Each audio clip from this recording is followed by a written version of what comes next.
de ver a todos ustedes. Sé que no están todos los hermanos esta tarde, pero a los que están les damos la bienvenida. Y también quiero decirles, y ahora más claramente que nunca, que detrás de estas cámaras hay miles de hermanos que para ellos nosotros nos hemos convertido en su iglesia, en su congregación, en su familia. En este momento hay un grupo de hermanos en nuestra primera iglesia que ya tenemos abierta. Fíjense, estábamos pensando que en uno de los lugares más corruptos, yo lo llamo Sodoma y Gomorra, en la ciudad de Las Vegas, una ciudad que fue creada y puesta en medio del desierto, en medio de la nada, para que allí fueran de todos los Estados Unidos y del mundo entero a hacer lo que a lo mejor no se atreven o no está permitido en sus países. Y allí en ese lugar de casinos, de prostitución, de tantas cosas, allí es donde el Señor nos ha permitido abrir la primera iglesia en Estados Unidos. Y allí tenemos un local precioso que tuve la oportunidad de visitar y estar con los hermanos. Y allí hay un grupo de hermanos que en este momento nos están viendo, siguiendo el culto en directo. También tenemos un grupo precioso de hermanos en la preciosa, porque es preciosa, la ciudad de San Francisco, donde el Señor nos permitió también estar. Y están allí ahora mismo en torno a un salón en la casa de nuestro hermano Jeremías y su esposa Jessica. Tenemos también hermanos que en este momento se están reuniendo en la ciudad de Torreón, en México, también con una pantalla enorme delante, viendo el culto. Y en muchos lugares donde hay centenares, mira, no exagero, miles de hermanos, créanme, miles de hermanos. En este viaje que hemos hecho, sin contar las visitas a las iglesias, estuve en una iglesia de 800 personas en Miami, que eso no se contó. Estuvimos en 3 iglesias en Las Vegas también, en una iglesia en New Jersey, muy grande también, en una iglesia en Los Ángeles del pastor José Arenas, con el pastor también Norris. Sin contar esas enormes congregaciones, nosotros teníamos en la lista gente anotada que iban a ir a los cultos, que iban a ir a las reuniones, que iban a ir a los hoteles, que iban a ir a todas las actividades, 5.700 y pico personas. Y a todos y a cada uno de ellos les puedo decir que casi les di la mano y les saludé, porque era el último en irnos de los cultos, de las reuniones. Y bueno, ahora les hablaré mucho más porque hay muchas cosas que contar y muchos testimonios. Pero también quiero dar la bienvenida a un matrimonio que han venido de Ecuador y están esta tarde con nosotros aquí por primera vez. Yo quiero que ellos pasen un segundito adelante, por favor, hermanos. Si son tan amables, rapidito, si pueden pasar. Le damos un aplauso de bienvenida a estos hermanos que vienen de un país tan lejos como es el país de Ecuador, pero donde tenemos muchísimos hermanos en unas cuantas ciudades de ese país que también están viendo los cultos. Hermana, disculpe, me olvidé de su nombre, perdóneme. Mi nombre es Gina Torres, pastor. ¿Perdón? Gina. ¿Y el suyo era? Guillermo Torres. Guillermo. Y hermanos, ¿es la primera vez que están con nosotros en la iglesia? Sí, pastor. Aproveche para dar un saludito ahora que la están viendo. Bueno, estoy muy contenta, agradecida, conmovida de todo, porque la verdad, venir desde tan lejos hacia acá, el pastor para mí fue una gran bendición en los momentos de enfermedad, de COVID. Y cuando él estaba solo, aparentemente predicando aquí en esta iglesia, que solo estaba su esposa Elena, que la conozco también virtualmente, también a su hija Miriam, sí, la conozco muy bien, no me recuerdo el nombre, que los conozco a todos muy bien. Y para mí, créalo, en mi tiempo de enfermedad, el pastor fue una bendición tan grande para decirme en algún momento que yo estaba, cuando me dio la pandemia, yo dije, se acabó mi vida, porque todos pensábamos, y en las muertes en Ecuador, la gente moría como usted no tiene idea. Y cuando a mí me dio la enfermedad, yo sentí que ya se terminó todo. Y recuerdo unas palabras que dijo, no lloriqueos, no estés llorando. y bueno, yo dije, hay que tener fe, ¿no? Y el pastor trató, el Señor lo usó mucho en mi vida, en mi enfermedad, y estoy eternamente agradecida. Le pedí al Señor venir hasta acá, desde Ecuador, y me cumplió ese deseo. De verdad estoy muy conmovida, siento que las lágrimas se me salen por la emoción que tengo. Pero gracias al Señor por haberme concedido este deseo, pastor, porque fue un deseo muy grande estar aquí, pastor. Así que estoy muy agradecida con usted y con su familia, pastor. Igual, y con el Señor sobre todo. Por supuesto. Amén. Un saludito. Sí, muchas gracias. Bueno, estamos de vacaciones, ¿verdad? nos dimos una vuelta por Europa y mi esposa me planteó desde Ecuador el deseo de venir a Canarias, a Tenerife, para asistir a la iglesia. Y como yo la amo, he cumplido el deseo que ella ha tenido de venir. Así que me siento muy contento de estar con ustedes y espero que Dios derrame abundantes bendiciones sobre toda la congregación y sobre todas las personas que están viendo virtualmente este culto. Un abrazo para todos y como yo siempre digo, Jesucristo vive y reina por los siglos. Amén. Amén. Gloria a Dios. Fuertes aplausos. Hermanos, gracias. Dios les bendiga. Gloria a Dios. Qué bueno. Dios es bueno. Dios es bueno. Aleluya. Hermanos queridos, desde el primer día que llegamos a los Estados Unidos, notamos el respaldo de Dios y eso es muy importante. Sabíamos en todo momento que teníamos detrás de nosotros un batallón de gente orando. Miles y miles de personas sabíamos perfectamente que estaban orando por nosotros para que el Señor nos guardara en los viajes, tanto en avión como por carretera, que fueron miles de kilómetros y muchísimas horas. Los cambios horarios, llegamos a la ciudad de Nueva York, después tuvimos que esperar horas para coger otro vuelo dirección Atlanta, donde viven parte de la familia de Elena. Ya era un primer cambio de horario, después tuvimos otro cuando fuimos a México, después tuvimos otro cuando fuimos a California, 8 horas hacia detrás. El caso es que cuando estábamos en la casa de los primos de Elena, yo había recibido antes de viajar para allá un WhatsApp de una hermana que no conocía personalmente, ella se llama Loida, ella está en este momento en las Bahamas, me mandó ayer un vídeo, ella iba en una avioneta con 7 personas con su tablet viendo el devocional y se iba con su marido para las Bahamas, donde está ahora mismo y probablemente nos esté viendo en directo. Yo conocí al padre de esta hermana, su papá fue un grandísimo expositor de la palabra, el doctor Fausto Cuervo, pastor de la Iglesia Bautista, que vino a las Islas Canarias hace muchos años. Yo de aquella todavía no estaba ni casado, después ya también Elena lo llegó a conocer. Él fue a Fuerteventura, abrió una obra en Fuerteventura, fue pastor de la Iglesia Bautista en Las Palmas, en la playa de las Alcarabaneras.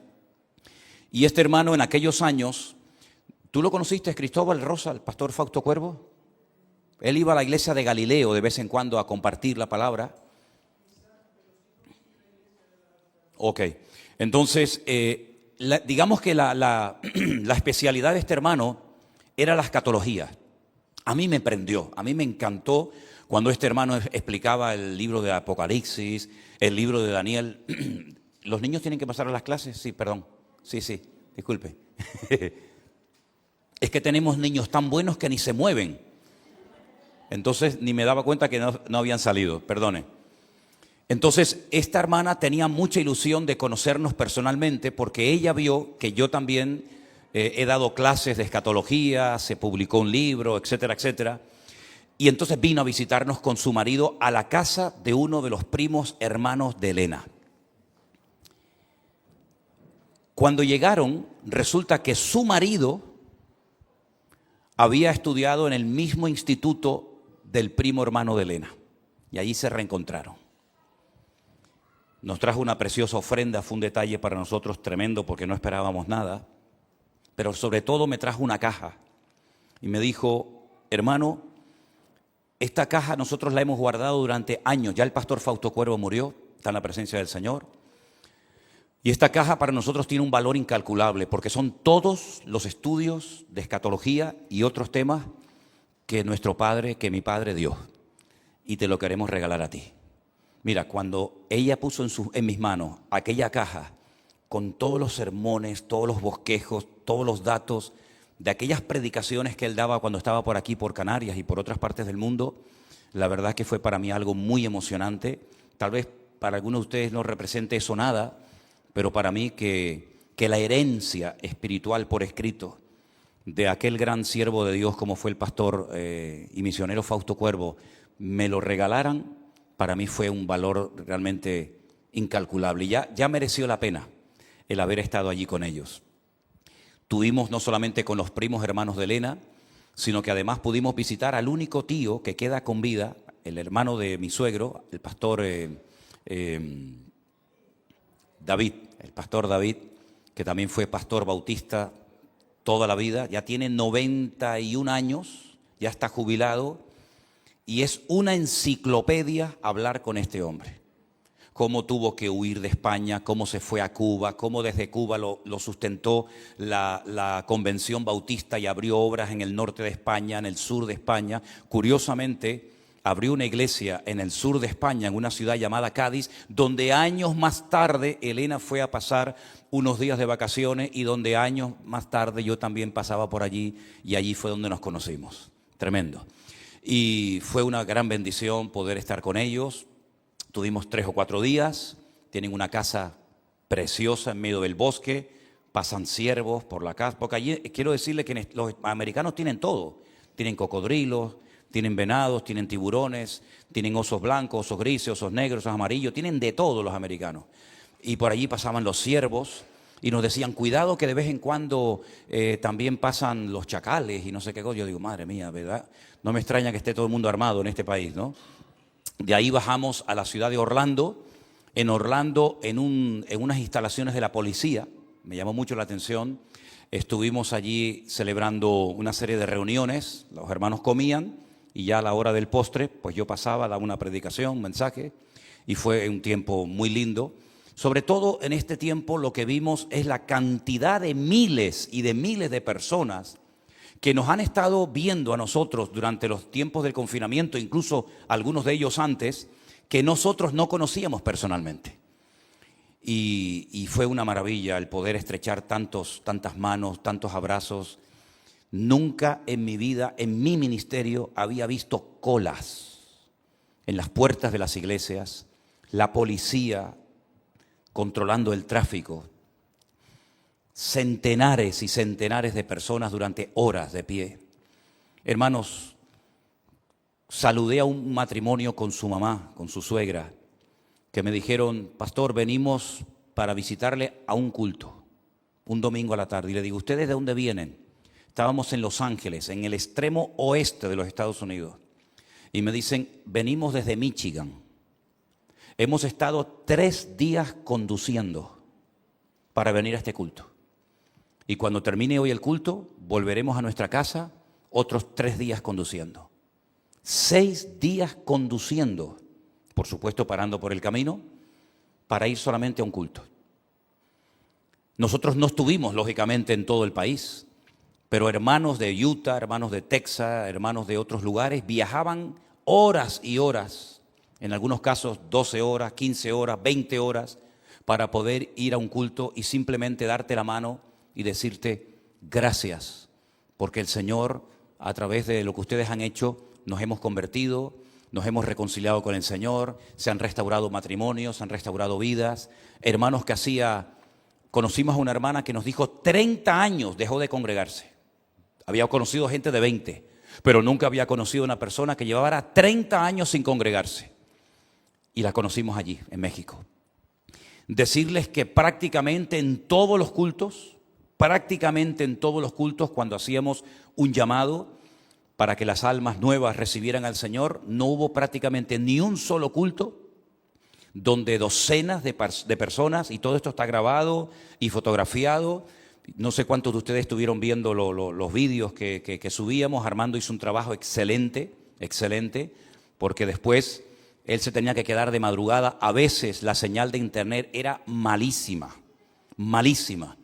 En 2 años nunca dejé de dar el devocional a la misma hora, salvo un día que no tenía señal de internet.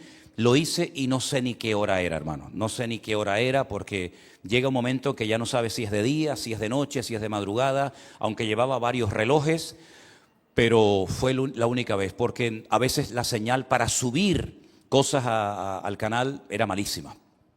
Nos pasó una anécdota muy curiosa.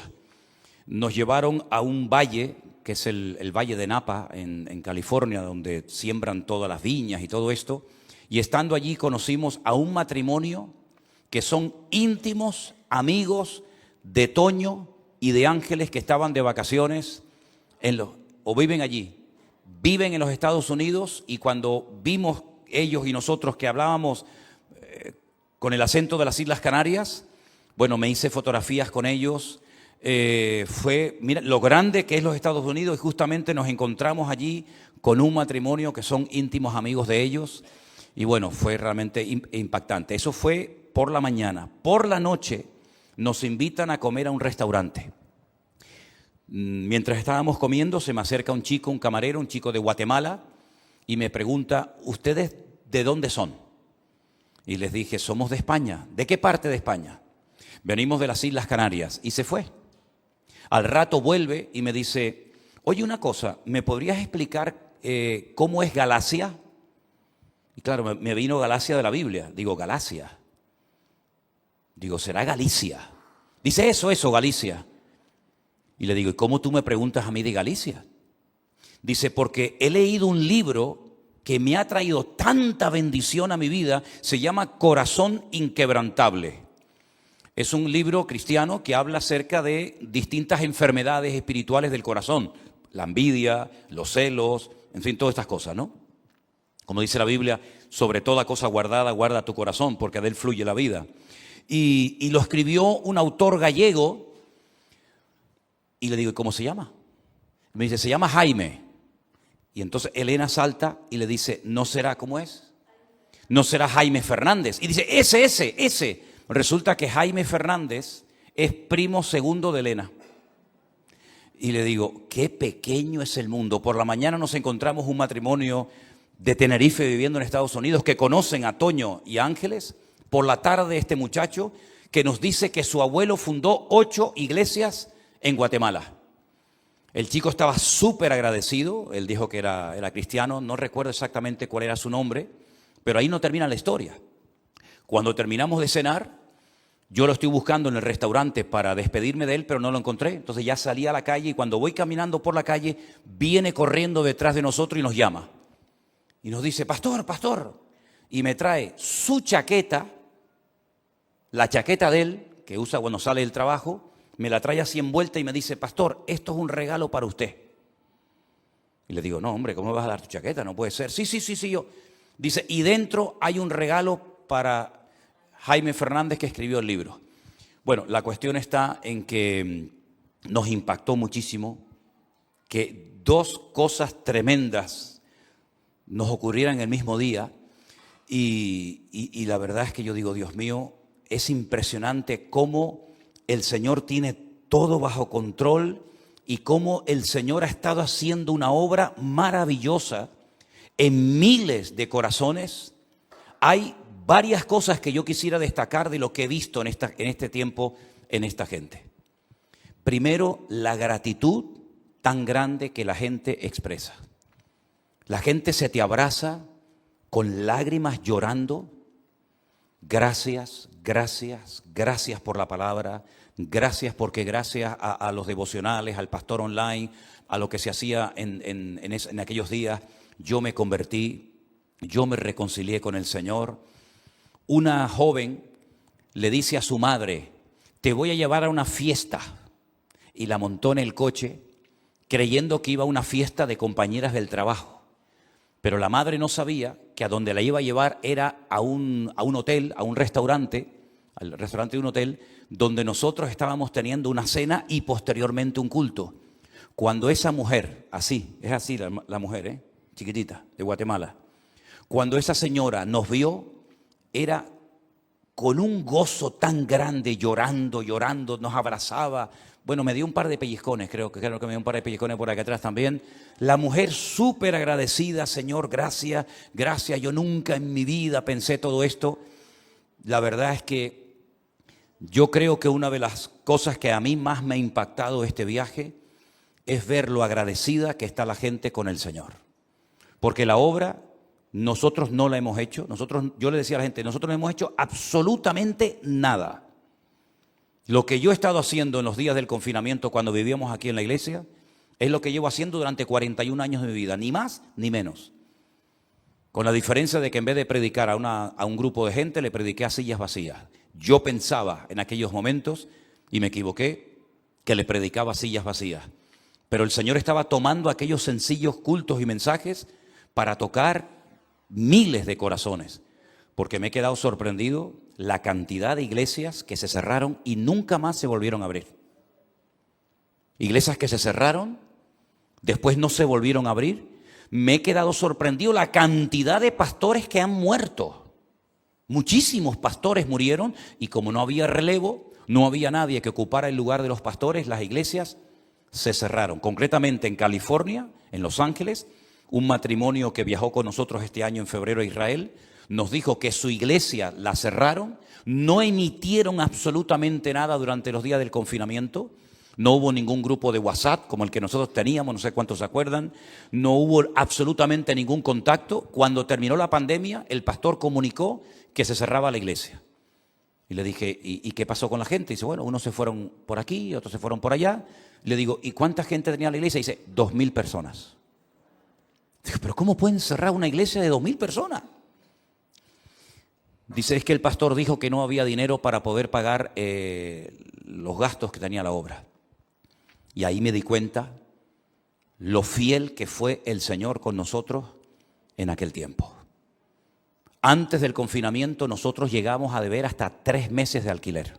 Algunos de ustedes no lo sabían, porque como nunca preguntaban nada, pero yo sí lo sabía. Y para mí era una presión terrible, hasta que un día le dije al Señor, Señor, yo no puedo vivir así. Yo no puedo estar todos los meses, no puedo pagar el alquiler, no se puede pagar la luz, no se puede, yo no puedo vivir así. Sí, para mí esto es un sin vivir. O te encargas tú de la obra, o yo no sé lo que hacemos, porque era terrible vivir bajo aquella presión.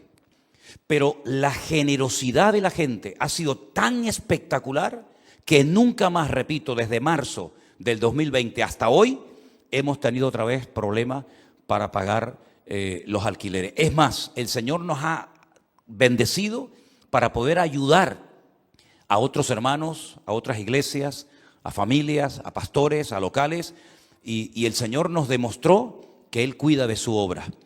Y esa gratitud que la gente manifestaba nos impactó muchísimo. La gente hacía centenares, miles de kilómetros. Hermano, nosotros fuimos en coche desde la ciudad de Las Vegas, donde tenemos allí la obra, hasta San Francisco y tardamos 10 horas en coche. Yo le decía a la gente, en 10 horas nosotros nos salimos de la isla de Tenerife 20 veces. Nos caímos al agua. Pero es que no hacíamos nada. 10 horas en coche en Estados Unidos es como ir de aquí a la esquina. Y la gente hacía viajes de 3 días, de 2 días, de 24 horas, de 18 horas de ida. Llegó un matrimonio de Texas a uno de los cultos que hicimos en Las Vegas y nos preguntó, ¿y ahora a dónde van? Digo, bueno, ahora vamos a San Francisco y después nos vamos a Los Ángeles. Pues en vez de virar, en vez de dar la vuelta para su casa, siguieron de camino para ayudar y para colaborar, porque eso sí, el esfuerzo de la gente era tremendo. No les importaba dormir en una gasolinera, no les importaba estar todo el día de pie sirviendo a los demás, no les importaba servir las mesas, lo que hiciera falta. Es la segunda característica o la segunda cosa que me ha impactado mucho de la gente, el esfuerzo tan grande. Y yo decía para mí, digo, ¿cuánto tenemos que aprender nosotros de esos hermanos? Me sorprende mucho que hay hermanos de la iglesia que hoy no están. Y mi pregunta es, ¿dónde están? ¿Dónde están algunos hermanos que esta tarde deberían estar aquí después de que los pastores han estado 1 mes y medio fuera y no han venido? Me sorprende muchísimo. Y después me encuentro con gente que no conozco de nada, que se van 3 días de ida y 3 días de vuelta para ir a un culto. Y no son gente pudiente, porque dicho sea de paso, la gasolina en Estados Unidos está por las nubes, está carísima. No, es que en Estados Unidos es muy barato viajar, de eso nada. Yo he visto un país carísimo. Por si alguien está pensando en irse para allá, piénsalo bien, porque no, la ropa está baratísima. ¿Dónde está baratísima? No, los tenis, las corbatas, todo está carísimo en Estados Unidos. Es un país que piensa solamente en trabajar. Allí trabaja el padre, la madre, el perro, el gato, el niño, y no llegan. Eso que se ve en las películas son películas. Pero allí la gente trabaja muchísimo para poder llevar una vida normal que cualquiera de aquí la podría superar en cualquier momento. Y la gente hacía un esfuerzo tremendo por ir a los cultos, por ir a las cenas, y la verdad es que nos impactó muchísimo. La generosidad de la gente, tremenda. La generosidad de la gente fue increíble. Tuvimos que decir, no traigan nada más, por favor. Mira, el niño que va a tener Priscila, que por cierto esta tarde no estaba porque se encuentra un poquito mal, tenemos tanta ropa que esa criatura va a tener que tener 3 o 4. Si quieren quedarse embarazadas 2 o 3 hermanas, hermano, tenemos ropa, ¿eh? Hay ropa para media iglesia. Increíble. Se me acercó un día un hermano y me dice, pastor, tengo una cosa como regalo, no pesa mucho, no se preocupe. Y le digo, ¿qué me quiere regalar? Me dice, una lámpara. Una lámpara de esta de techo. Digo, pero hermano, ¿cómo me voy a llevar en el avión una lámpara de techo, hermano? No, pero pesa poco. Digo, pero hermano, si no es cuestión de que pese poco, es cuestión que una lámpara no entra, hermano. Otro me regaló un cuadro enorme, de madera, precioso, así quemado, que ponía prohibido quejarse. Digo, ya, pero es que no me cabe, no puedo meter eso. No. Tuvimos que mandar cajas, tuvimos que comprar más maletas. Yo tengo fotografías, venían 2 hermanas con nosotros en el coche, más nosotros, llevábamos 25 maletas en los coches. 25 maletas, claro, si viene de la espalda destrozado. Vinimos de la espalda destrozado. 25 maletas, tuvimos que comprar más maletas, tuvimos que pagar exceso de equipaje. Y decíamos, no regalen más, por favor, es que no nos cabe más, hermano. Bueno, tremendo. El esfuerzo que hicieron los hermanos organizadores de allí fue increíble. Nosotros no movimos ni un dedo. El hermano Jeremías y su esposa, un trabajo en San Francisco excelente, excelente. La hermana Cristina, Xiomara, no sé si me olvido de alguien más, los hermanos también en México, un trabajo excelente, una generosidad por parte de la gente increíble, increíble. Un amor entre los hermanos y hacia nosotros como si nos conociéramos de toda la vida. Esa es la sensación que los pastores, que no son de la iglesia virtual, nos decían, pero es que entre ustedes hay algo. Primero, hay una unidad entre ustedes increíble. Un orden espectacular. Todo el mundo sabe lo que tiene que hacer y lo que no tiene que hacer. Pero sobre todo lo que le llamaba la atención a muchos pastores que iban de visita o nos prestaban sus respectivas congregaciones, era el amor. Pero el amor no fingido, como dice la Biblia. El amor de verdad. El amor sincero de personas con una gratitud tremenda por lo que el Señor ha hecho en este tiempo. Porque yo llegué a pensar, y lo quiero decir en alta voz en esta tarde, el único, entre comillas, avivamiento que yo he visto, cuando hablo de avivamiento hablo de algo diferente, algo que se sale de lo común, ¿vale? Iglesias ha habido siempre, más grandes, más pequeñas, pero algo diferente, como por ejemplo ir por la calle y ver muchos sitios. Cuando viajábamos, por ejemplo, con el coche en Argentina, veíamos una campaña evangelística aquí, una campaña evangelística por allá, gente que te seguía por la calle y te preguntaban y tú orabas por ellos y se convertían en la vereda, en la calle, gente que se subía a la guagua, al colectivo y te predicaban de Cristo. Sí, esas cosas diferentes, ver colas, por ejemplo, vi en varias iglesias en Buenos Aires gente haciendo cola durante horas. Había una iglesia en Buenos Aires que tenían 7 cultos cada día. 7 cultos, ¿eh? Tuve también en otra predicando que tenían 4 cultos y así. Es decir, desde el año 91 yo no había visto eso en ninguna parte. En ninguna parte. Y entonces yo un día a solas con el Señor digo, Señor, ¿no habrá empezado y no nos hemos dado cuenta un avivamiento y un despertamiento espiritual? Porque no es normal lo que está pasando. Yo no puedo transmitir, ni yo, ni Armando, ni Elena, ni nadie, somos capaces de transmitirles a ustedes, porque sé que no lo voy a conseguir, las sensaciones y lo que nosotros hemos visto en este viaje que hemos hecho. El llegar a una iglesia y decirte el pastor, entra por la puerta de atrás, porque hay tanta gente haciendo cola que no vas a poder entrar al culto. Yo eso nunca lo había vivido en carne propia. Decirme un pastor, vamos a contratar, porque allí se puede contratar en Estados Unidos, tú le pagas a la policía y ellos te vienen, vamos a contratar un par de patrullas de la policía para que haya orden en la calle, para poner orden en los coches, en el tráfico, en la entrada. Yo eso nunca había visto. Gente que hacía un esfuerzo, como les acabo de contar, tremendo, para poder venir a lo mejor a un culto. Porque la iglesia a la que habían escrito, pues resulta que no había lugar. Me acuerdo un día en Orlando, terminamos el culto en el sitio de la policía que nos habían prestado, un salón inmenso, y entonces yo dije, bueno, yo me voy a poner en la puerta y todo el mundo va saliendo y nos saludamos y nos abrazamos y bueno, en fin, todo lo que ustedes quieran. Al final, cuando se fue la gente, yo miré para la acera de enfrente y había gente que no había podido entrar al culto, que se quedaron de pie todo el culto y pasaron adelante a la puerta para darnos simplemente un abrazo, un saludo, un simplemente gracias por haber predicado la palabra del Señor en este tiempo. Los pastores que conocimos, jamás en mi vida yo me he encontrado en España ese tipo de pastores. Ustedes saben que España es famosa por ser el país de la envidia y de los celos. El español tiene esa fama. Aquí en España hay unos celos y una envidia entre los pastores impresionantes. Solo he vivido yo en carne propia y no llevo 3 días en esto y fue lo que más, como ustedes saben que lo he dicho en varias ocasiones, lo que más me costó a mí aceptar en el ministerio aquí, en mi tierra, en este lugar, es que hubieran pastores, no hablo de gente digamos de ovejas, sino pastores con celos, con envidias, con competencia. Eso a mí no me entraba en la cabeza. Y claro, yo estoy acostumbrado a eso, a la competencia. ¿Cuántos tienes tú? ¿Cuántos tengo yo? ¿Cómo es la iglesia de fulanito? ¿Cómo es la iglesia de menganito? Y no sé qué. Cuando yo llegué a los Estados Unidos y a mí me recibe en el despacho un pastor cubano, pastor en Miami, la iglesia de Hialeah, un pastor de una iglesia bautista preciosa, una iglesia espectacular, una iglesia muy linda, me recibe en su despacho y me dice literalmente, hoy la iglesia es tuya.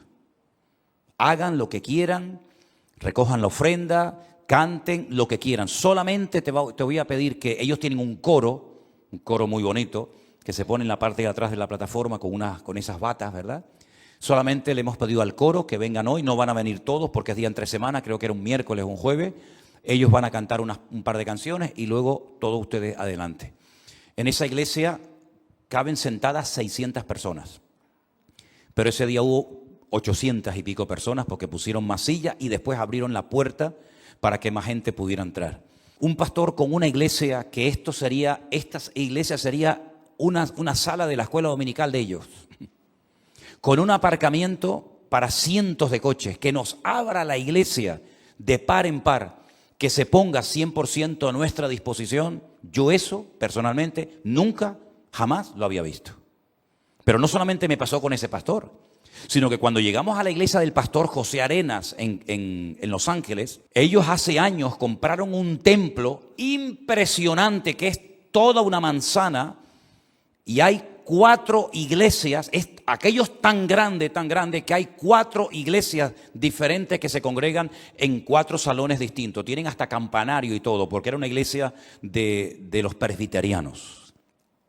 Cuando llegamos a su iglesia, que es donde grabamos unos devocionales porque tienen unos estudios de televisión profesionales en la parte de arriba, yo mandé alguna foto, no sé si los vieron, pues exactamente lo mismo.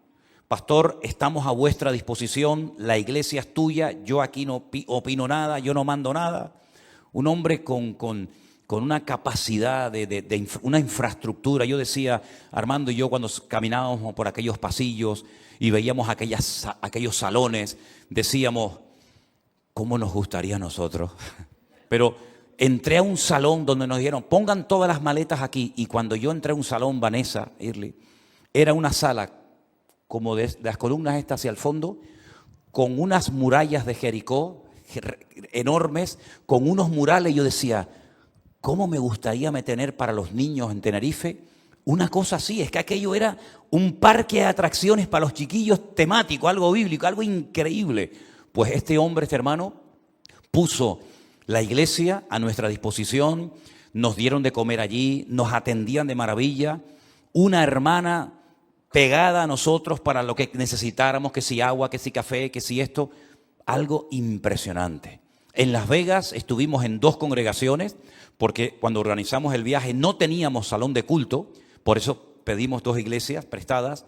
Nos atendieron igualmente de maravilla. Los pastores también se ponían al servicio. La iglesia del pastor Norris, también, un hombre con un corazón, una generosidad. Es verdad. En Miami conocimos a otro pastor cubano, como dicen en Argentina, un flor de tipo. Un flor de tipo. No se me ocurre otra expresión. Y un hombre encantador que tiene un local y luego tiene un terreno de césped, de pasto, ¿no?, para jugar fútbol, sin exagerarles, como desde aquí hasta el final de la calle. Impresionante. ¿Y saben lo que hay allí que nunca lo había visto en ninguna iglesia? Un montón de pavos reales. Están sueltos los pavos reales, se suben a los coches, se suben al techo de la iglesia, bajan, están delante de tuyo. Impresionante. Un hermano también con una generosidad. Él en ese terreno montó una carpa gigante que la alquilamos, con sillas, con mesas, y contratamos a un catering que nos trajo de comer. Se convirtió un famosísimo locutor de radio y televisión del mundo deportivo. Bautismos tuvimos un montón. Tuvimos un montón de bautismos. Fuimos a otra iglesia que tenían una piscina, tenían una propiedad recién adquirida, allí con caballos, y aquello era un rancho americano espectacular. Y celebramos los bautismos en otra iglesia, el pastor nos puso todo a disposición. Es decir, ¿cómo no va a bendecir el Señor a esos hermanos con ese pedazo de corazón que tienen? Cuando ellos reconocen la gracia en otros hermanos.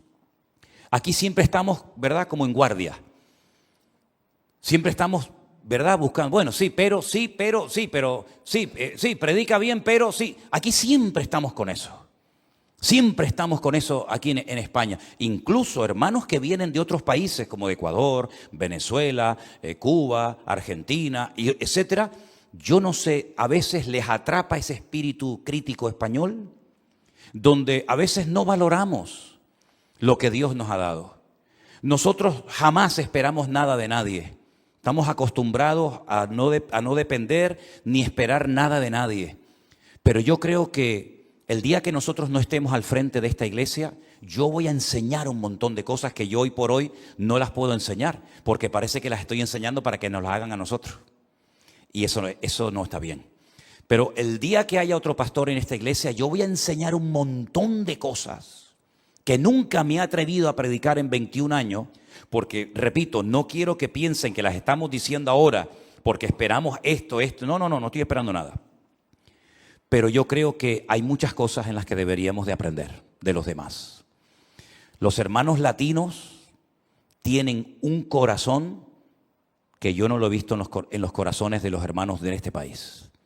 Una generosidad, un amor por la obra, una pasión por las cosas del Señor, que yo veo que muchas veces entre nosotros somos muy fríos, somos muy secos. Y en esas cosas yo creo que todos tenemos que aprender y madurar, porque esas cosas yo creo que Dios las honra y Dios las bendice.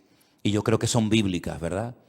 El apóstol Pablo reconocía, como hemos leído en esta tarde, el crecimiento, la fe, el amor, la perseverancia de los hermanos.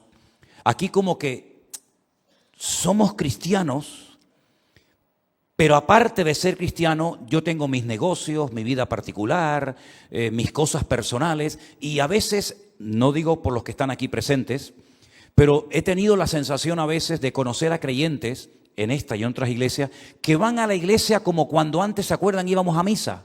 ¿Se acuerdan cuando íbamos a misa? ¿Se acuerdan, no?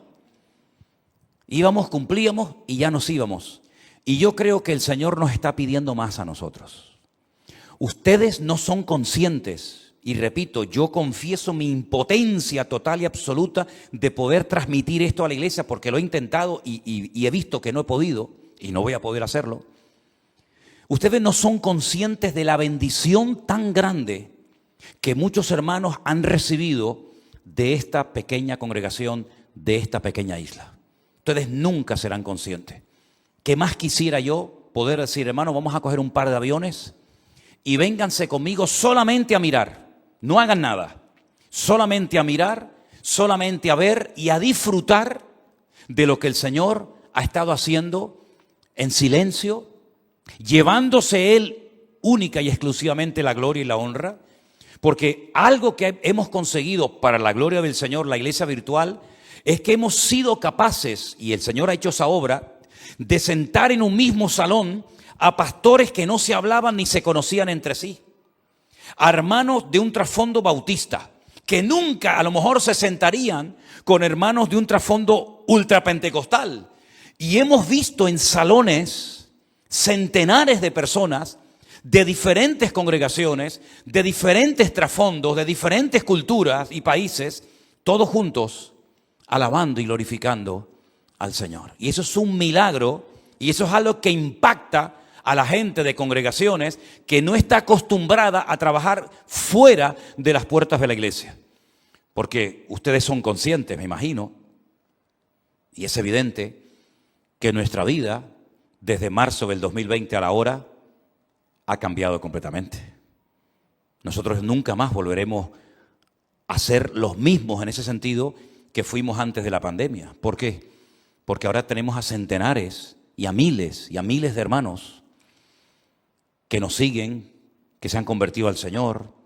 Estamos orando para poder seguir abriendo obras en diferentes lugares. Tuve la oportunidad y el privilegio, tengo que decirlo, de conocer personalmente al hermano Osman de Colombia, que es el que lleva la obra en Tierra Alta. Él viajó de Colombia a México, allí estuvimos con él, y también a un colaborador muy importante del grupo número 2, como es nuestro hermano Rey y su esposa. Allí coincidimos en México, y fue una bendición tremenda el poder estar con estos hermanos. Referente a la obra de México, decirles que lo que es la gente, ¿verdad, Elena? Increíble. La gente de México, yo no he visto gente más cariñosa y gente más volcada por el Señor que la gente de México. Gente súper amable, gente cariñosa, gente de verdad muy agradecida. Como bien saben ustedes, tenemos la obra en Torreón. Yo pensé sinceramente, yo no conocía Torreón, Armando y Osvaldo estuvieron por allí, pero yo no conocía la obra en Torreón ni el local que tenemos alquilado. Conocimos a muchos hermanos que nos invitaron a comer en sus casas, que no son de la iglesia nuestra allí, y yo pensaba que Torreón era un sitio muy pequeñito. Es un desierto, un calor terrible. Y eso que los días que estuvimos nosotros, el Señor tuvo misericordia de nosotros. Mira, hicimos un culto en un patio al aire libre y la gente estaba más o menos bajo la sombra, pero me estaba cascando todo el sol en la cabeza. Tenía el sol justamente ahí donde están esos focos delante de mí. Y de repente veo una nube negra que viene de allí de la derecha y se para justamente delante del sol.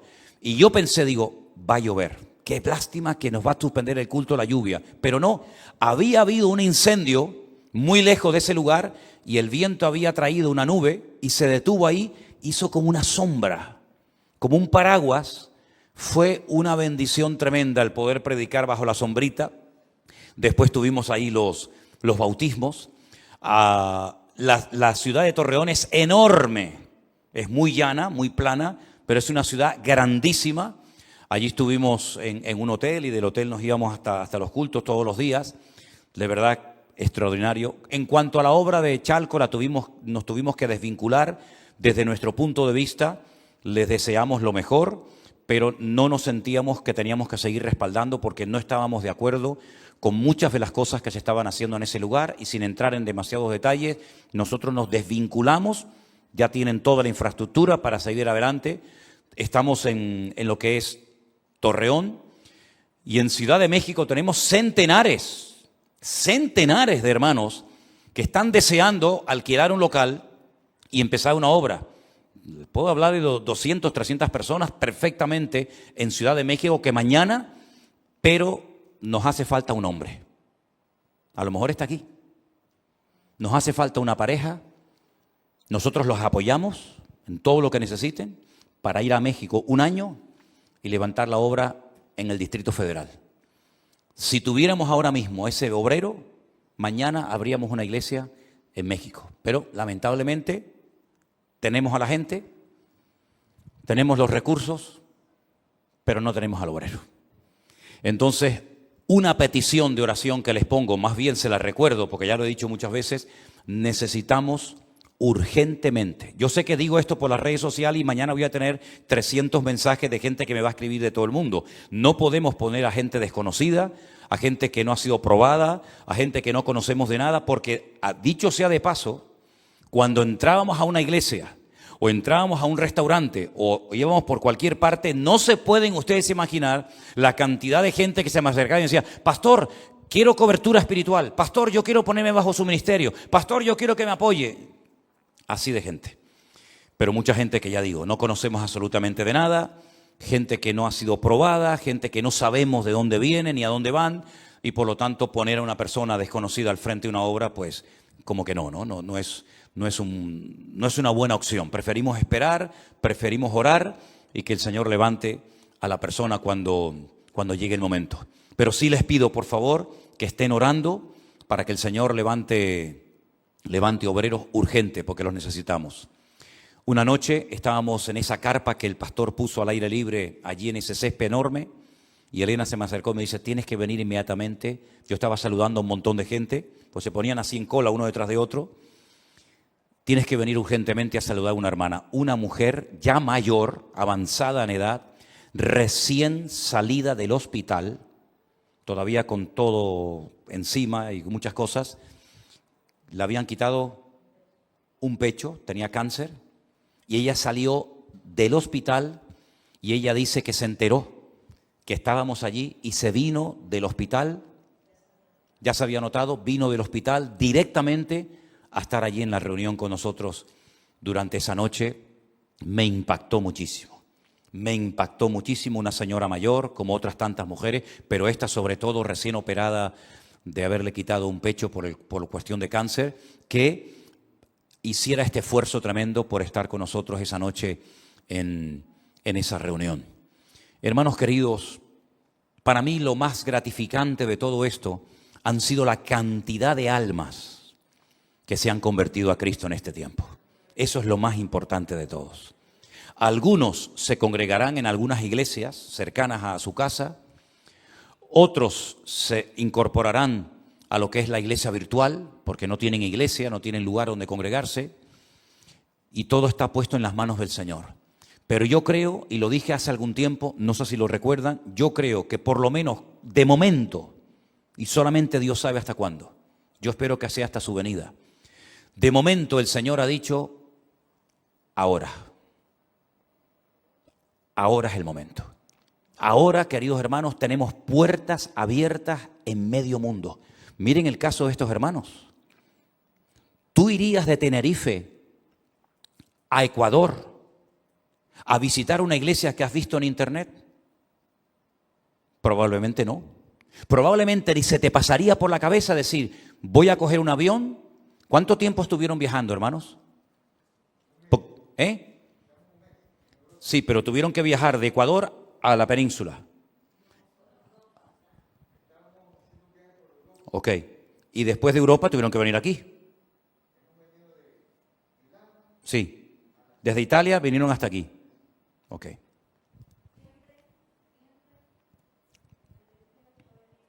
Pero su deseo era venir hasta aquí. Ok. ¿Cuántas parejas, no sé cuánto ustedes llevan la cuenta, pero cuántas parejas y cuántos hermanos han venido de Estados Unidos, de diferentes países de Europa, de algunos de Latinoamérica, a visitar la iglesia, hermano? Si esta iglesia, en vez de tenerla aquí, la tuviéramos en cualquier otra parte,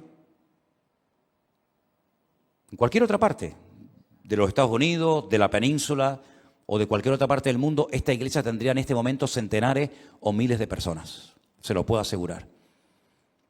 Es decir, nosotros tenemos que ser conscientes de que el Señor ha estado haciendo algo nuevo.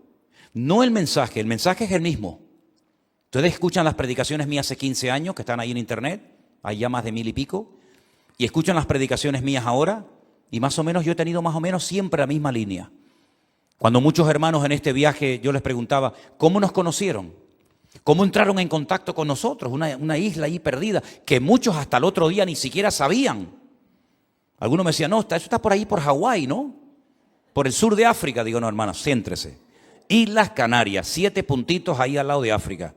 Bueno, a mí el Ministerio de Turismo me tiene que dar una placa o me tiene que dar algo. Porque hemos dado a conocer las Islas Canarias a medio mundo, ¿no? De verdad, estoy a punto de ir a hablar con el alcalde y decirle, oye, financienos los viajes, porque es que estamos haciendo una publicidad de las Islas Canarias. No, yo no lo digo en broma, ¿eh? Es que me dan ganas de ir a hablar con el delegado de turismo de Canarias y decirle, oye, páguenos aunque sean los billetes, que estamos trayendo a miles de personas, ¿verdad? Y miles de personas están conociendo las Islas Canarias. Bueno, dejando eso aparte. Miren, lo que está bien claro es que el Señor ha estado haciendo una obra extraordinaria a través de un medio que muchos menospreciaron. Yo he recibido en carne propia, así mirándome a la cara, comentarios como este que les voy a decir ahora.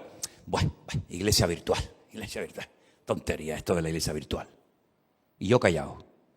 Recuerdo que me han llamado personas de la península, me dice, mira, ¿me podrías recomendar una iglesia aquí en la península? Pero no me hables de la iglesia virtual, porque para mí sobre la iglesia virtual, eso para mí no existe. Así me lo han dicho literalmente. Pastores que me han dicho, bueno, cuando termine la pandemia, olvídate, esto de la iglesia virtual, apaga la luz y vámonos. Esto la gente se olvidará. Y yo decía para mí, ¿a qué no? ¿A qué no? La iglesia virtual es un hecho. Y hay miles. Yo cuando me convertí al Señor y al poquito tiempo empecé a servir al Señor, yo le decía al Señor, Señor, a mí me gustaría llevar a docenas de almas a los pies de Cristo. En aquellos años, cuando yo empezaba, yo le decía, Señor, yo quiero llevar a docenas de almas a los pies de Cristo. Cuando ya supe que había llevado docenas de personas a los pies de Cristo, le pedí al Señor, Señor, me gustaría llevar a cientos de personas. Cuando íbamos a Jordano, cuando íbamos a aquellos predicadores que venían de Estados Unidos, decía, Señor, yo quiero llevar a cientos de personas a los pies de Cristo. Y ahora que sé que el Señor nos ha usado para llevar a cientos de personas a los pies de Cristo, después le pedí miles. Y ahora que sé que hemos llevado a miles de personas al conocimiento del Señor y ministramos a miles de personas, ahora le estoy pidiendo al Señor que me ayude a llevar a millones. A millones de personas. ¿Y por qué no? Pero claro, para llegar a miles he tardado 41 años de ministerio. Entonces el Señor me tiene que sorprender en menos, porque no creo que me queden otros 41 años de ministerio. Entonces lo mejor está por venir. Porque en los próximos años yo voy a tener el privilegio, para la gloria de mi Dios, de poder decir, he llevado antes de la muerte a millones de almas a los pies de Cristo. Y lo creo con todo mi corazón. Y estamos trabajando en ello. Y estamos en eso. Y le creo al Señor que millones de personas podrán llegar a los pies del Señor. Miles y miles de personas que siguen los cultos y las reuniones y todo lo que hacemos, me enteré que no se habían suscrito al canal de YouTube de la iglesia, ni al de Facebook, lo cual quiere decir que estamos hablando de centenares de miles de personas que no le habían dado a la campanita, ni a eso de suscribirse, porque decían, pero suscribirme, ¿qué tengo que rellenar un formulario? ¿Tengo que mandar mis datos? Digo, no, así hace así, cling, y ya está ahí suscrito. Hermanos, todo esto es producto de las ganas que tiene el Señor de bendecir su obra. Los tiempos se van a cortar.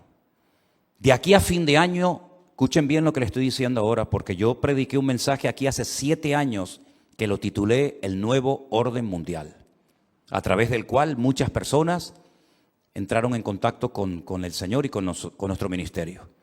Pero yo hoy, ¿qué día soy? ¿Qué día soy? 26 de junio del 2022. Antes de que termine este año, el mundo será diferente, completamente diferente. Y ante la seguridad y la certeza de que todo va a cambiar de una forma brutal, no nos queda más remedio que ponernos las pilas, como dicen algunos, de renovarnos o morir. He encontrado en este mes y medio todo carísimo. Cuando terminó la pandemia, yo puse gasolina en una de las gasolineras de aquí, no llegaba a 80 céntimos. No llegaba a 80 céntimos. Ayer puse gasolina en mi coche y la puse a uno y pico. 1 y pico, 1.25, 1.27. Eso es impensable, hermanos. Eso era algo totalmente impensable. Hoy en día usted coge 50, 60, 80, 100 euros y te vas a hacer una compra y te traes 4 cosas. ¿Sí o no? Antes con 100 euros te traías la recoba, te traías el mercado entero a tu casa. ¿Qué te parece? Entonces yo creo sinceramente que tenemos que estar preparados para lo que viene. Porque la economía va a cambiar. La economía no necesita 20 años para cambiar. La economía en una hora puede cambiar completamente. Nunca desde los años 40 la inflación había subido tanto en los Estados Unidos como en este último tiempo con este último presidente que tienen ahora. La inseguridad en el mundo es brutal. Me han dicho que en este mes y medio que hemos estado fuera, otra vez han vuelto a matar a más mujeres aquí en España. Nosotros hemos estado totalmente desconectados de las noticias porque yo cuando salgo me desconecto 100%, o estoy allí o estoy aquí. El Señor Jesucristo dice que los últimos días serían como los días de Noé. Y ya les he dicho muchas veces que para poder entender esa expresión, esa información, uno tiene que documentarse y decir, bueno, los días de Noé, Noé vivió antes de Cristo, casi al principio de los albores de la humanidad. ¿Y por qué el Señor se remite a un personaje tan distante y lejano en el tiempo? Para hacer referencia a los tiempos finales. ¿Qué tienen que ver los tiempos finales con aquel hombre llamado Noé? Bueno, hermanos, Noé fue un siervo de Dios tremendo, no tenía iglesia, no era un pastor, pero era una persona que dice que con temor preparó el arca. Es decir, había un temor a una información que había recibido de parte del Señor. Va a venir un diluvio a la tierra. Y si no te preparas, vas a morir. Da igual si eres creyente o no. Y este hombre dice que por temor a ese dato que Dios le dio, se preparó. Y él estuvo activo en la obra del Señor hasta el minuto, hasta el final del tiempo, que ya el Señor dijo, se acabó, entra y yo cierro la puerta. Si no fue un hombre que estuvo activo en las cosas del Señor un tiempo, hermano, vamos a ver, es que estuvo 120 años preparando el arca, que se dice pronto. 120 años, que yo pienso que cuando llevaba ya 20 años, 30 años, 50 años, podía haber dicho, pero Señor, ¿pero qué pasa? Él estuvo hasta el último día trabajando en la obra del Señor, que en aquel tiempo sabemos en qué consistía, en construir un barco. Después tuvo que buscar a miles de animales. Yo sé que a veces uno dice, no, pero el Señor los mandó al arca. Bueno, vale, tú dices que lo mandó, pero yo creo que Noé tuvo que buscar muchos animales, porque los animales en aquel tiempo ya eran salvajes. En cuanto Adán y Eva salen del jardín del Edén, los animales dejan de ser pacíficos, se convierten en animales salvajes y se mataban unos a otros. Y yo no creo que miles de animales vinieran solitos al arca y el león al lado de la jirafa. Yo creo que Noé tuvo que hacer todo un sistema de encontrar a aquellos animales que le llevaría años. Pero es que luego tienes que almacenar comida para esos animales y distribuirlos, porque no vas a juntar al león con el ciervo al lado. Y después tuvo que preparar comida para él. Pero es que mientras servía al Señor en esta obra tremenda, dice la Biblia que se convirtió en un pregonero, en un predicador de la palabra de Dios. Es decir, que trabajaba y hablaba, trabajaba y hablaba. Y también sabemos, porque hemos hablado muchas veces del pobre Jeremías, que predicó y no se convirtió nadie. ¿Y Noé? ¿A quién logró convencer? Bueno, gloria a Dios que logró salvar a su familia, que es lo más importante. Porque si ganas el mundo y pierdes tu familia, dice que eres peor que un incrédulo y has negado la fe. Sus 3 hijos, Sem, Can, Jafet, que estaban ya casados, entraron en el arca juntamente con él, y la Biblia dice 8, no había más.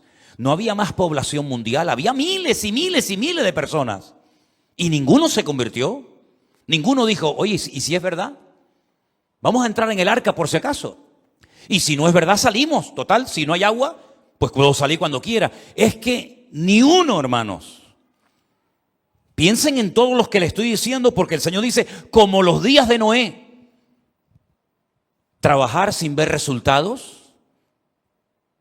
Bueno, aquí estuvimos 2 meses y pico sin ver ningún resultado, que aquí no aparecían ni las moscas, que curiosamente tengo que decirles que en la época de pandemia no había moscas. No sé si se dieron cuenta de ese detalle.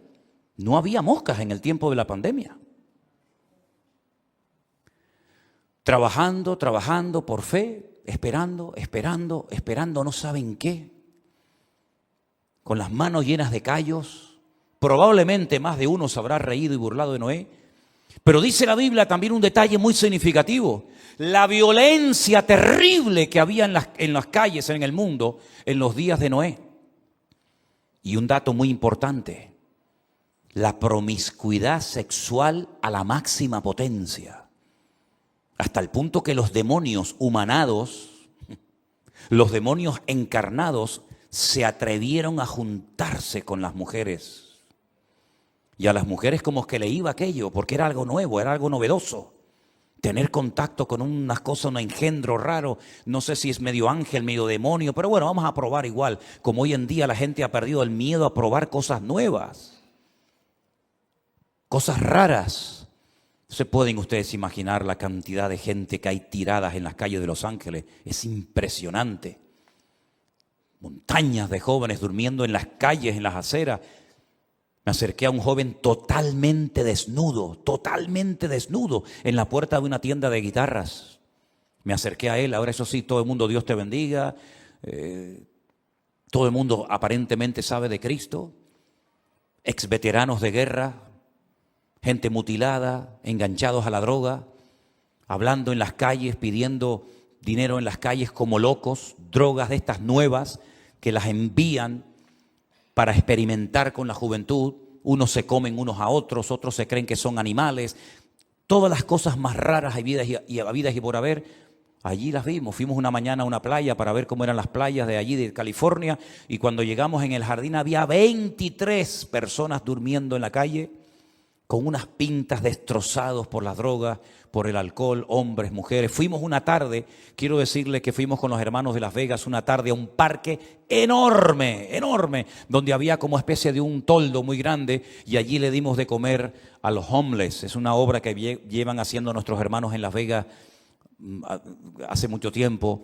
Estuve hablando con gente de Irán, estuve hablando con gente que su esposa murió, cayeron en el alcohol, en la depresión, y allí estuvimos con la gente de la calle. Por cierto, alguna gente encantadora, tanto hombres como mujeres.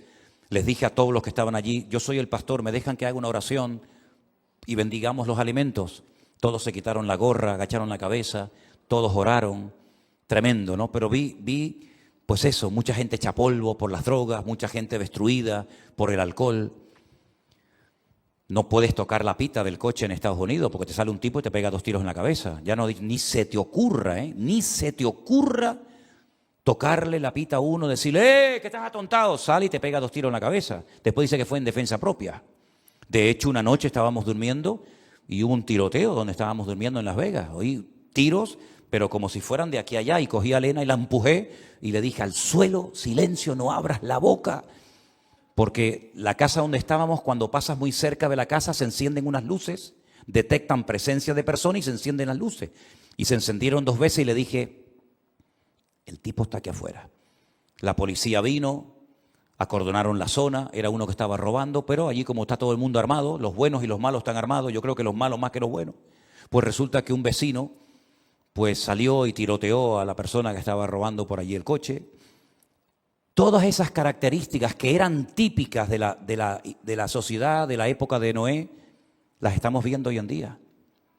Ayer estaba asomado al balcón de mi casa y veo a 14 drag queens jugando con los niños en la placita de Tomecano, cantándoles canciones, jugando con ellos, tratando de impulsar lo prohibido de la palabra de Dios, pero enseñándolo como normal. Vivimos en una sociedad donde todo se ha puesto al revés. Los que tienen niños pequeños, menuda responsabilidad cuando metes a tu hijo un montón de horas en el colegio y empiezan a enseñar. Bueno, los hermanos en Estados Unidos están escandalizados porque allí ni te imaginas lo que es aquello. Todo eso que lo considera el mundo normal, Eran las características de la época de Noé. Indiferencia, frialdad, violencia, promiscuidad sexual, y todo eso ya lo estamos viviendo en carne propia. Pero ¿saben qué? Todavía no se ha producido aquello que dije hace años, de que cuando empezara el mundo a ponerse difícil y las cosas muy mal, pues ya el Señor se llevaría a su iglesia. De momento aquí no se ha ido nadie, que yo sepa. A lo mejor nos quedamos los malos aquí, se fueron ya los buenos, no lo sé. Pero que yo sepa, la iglesia aún no ha sido arrebatada, lo cual significa que tenemos una responsabilidad tremenda sobre nuestros hombros, de doblar la guardia para que nuestros niños en las escuelas no sean contaminados, de mantenernos unidos a toda costa y de no quitar nunca la mirada y la confianza de Cristo, porque es la única manera de poder mantenernos firmes en estos tiempos difíciles. Por cierto, en este mes y medio que he estado fuera, ¿cómo ha ido tu vida espiritual? ¿Te has fortalecido, te has reforzado en el Señor? ¿Estás más cerca del Señor? ¿Has bajado la guardia? ¿Estás despistado? ¿Estás más fuerte que nunca? Hermanos, hemos pasado de una relación nacional, colectiva, como tuvo el Señor durante siglos, a una relación personal, donde cada uno de nosotros somos responsables delante de Dios de vigilar nuestra vida y nuestra relación con el Señor. No permitas que nada ni nadie afecte tu comunión con el Señor. Amén, hermanos. Cerremos nuestros ojos en esta tarde, por favor, y oremos a nuestro Dios para que el Señor fortalezca la obra preciosa que ha comenzado allí en Torreón, México. Que los hermanos se agarren a Cristo y no miren a los hombres, sino se agarren al Señor.